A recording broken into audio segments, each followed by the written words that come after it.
oltre l'isola della mia dimora, che s'affaccia su dolci pendii e verdi prati, che guarda deserte strade,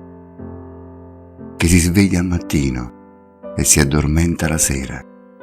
in un apparente stato di tranquillità. Oltre le paure, la diffidenza della gente,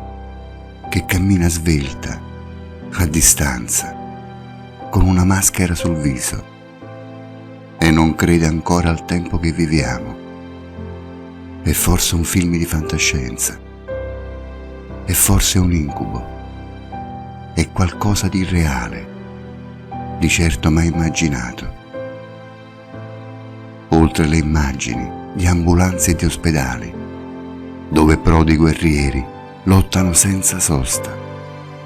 dove un uomo o una donna s'arrende a un invisibile nemico che strazia, strangola, uccide. Oltre i silenzi che urlano nella valle, insieme al canto degli uccelli in amore a primavera, fra i vividi colori e i profumi di selvatiche erbe,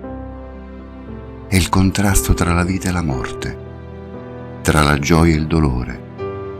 tra il bene e il male. Oltre le immagini, i suoni, le distanze, potrà un giorno apparire un raggio di sole, un'alba nuova, che sa di speranza, di rinascita, di gioia di vita, per noi uomini e donne, che nella sofferenza e nel dolore abbiamo compreso il valore di ogni cosa, il valore di un abbraccio,